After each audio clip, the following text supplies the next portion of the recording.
Good evening, NBA. This is your commissioner, Brandon, coming to you for an emergency press conference about the events of today. I'd like to start out by saying throughout the day I've tried to keep my opinion to myself. I did not weigh in as an owner. I cannot vote. So these opinions that I'm going to say are the league's opinion and myself as commissioner. I'd like to start out with talking a little bit about trade integrity. Now, there were a couple trades today that were okay. Started off with the three-way trade. I thought that one was fine. I don't think anybody's questioning that one. Moving next to Joel's trade with Adam, Holiday and Daniels for Sergio and Peyton. I thought that was fine too. Nobody really bickered about that one. Then we move along to Matt's first trade with Xavien. Now, Paul George and Pope for Curry and Wiggins. I think this was an okay trade. And I don't see any argument that could say it wasn't. You can look at their stats, they're similar. Xavien gave up a little bit more scoring, but maybe he likes George more, and maybe George gets more rebounds for him. That's fair, okay? I have to hold everybody's hands through what's fair and what's not fair, apparently. Because we all have to vote. We all have to be active. So, with all that being said, Simmons moves for Klay Thompson and his waiver wire pickup for Paul George and Ibaka immediately. It's clear that Xavien did not review this trade and just hit submit. I have been told that there was some sort of conversation between Xavien and Matt, and there was some sort of mix-up between who Xavien was going to accept the trade from. That's not an excuse in my book. If he was reviewing like he should be reviewing, then he would have noticed that Klay Thompson wasn't even on Matt's team. So I will say that it is on Xavien for not reviewing. That trade ended up being vetoed, and then we come along to the shit fest that was Matt and Trey, or Paul George, Kyle Korver. Xavien's giving up Paul George. He's dropping Kyle Korver. He's dropping Marvin Williams. For Matt's, Rodney Hood, Brandon Jennings, and Yusuf Nurkic. Now, this is clearly an unfair trade.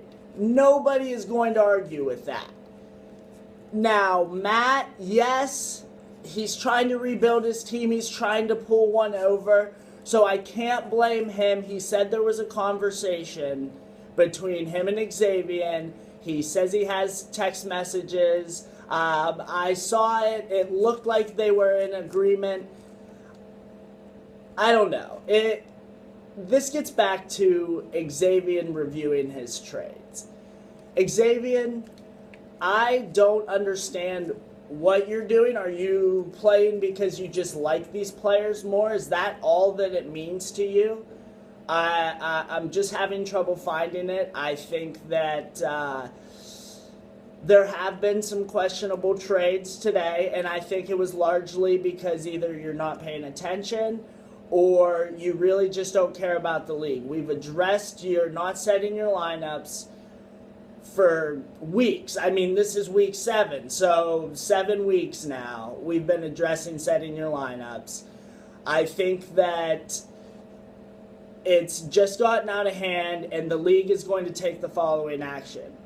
For the next 2 weeks, Xavien is not permitted to trade any of his players at all until he can complete 2 weeks of setting his complete lineups to show that he's engaged into the league. If he cannot set his lineups and participate, trading is off limits. Now, getting back to trades in general, there's been a lot of arguments about voting and everything like that. There is a set rule on voting. Everybody should be reviewing each trade and voting one way or the other. Now, the difference between a bad trade and an out-of-hand trade, I think Matt's trades today are perfect examples.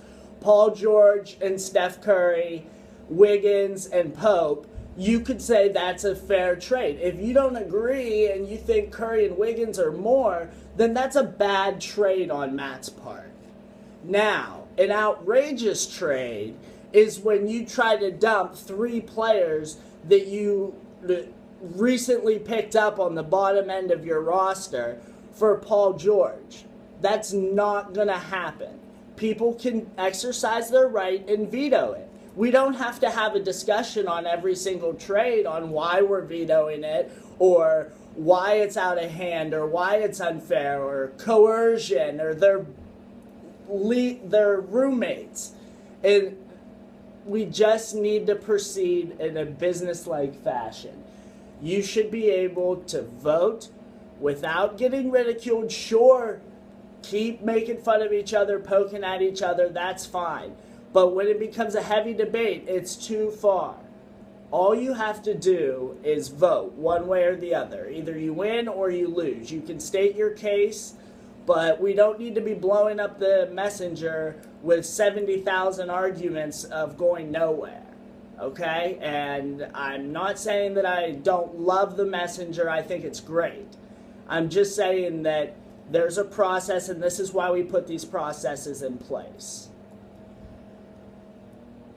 I think that one thing today is proven is that we definitely have passion and we want to win. And we want people to compete and we want people to be fair.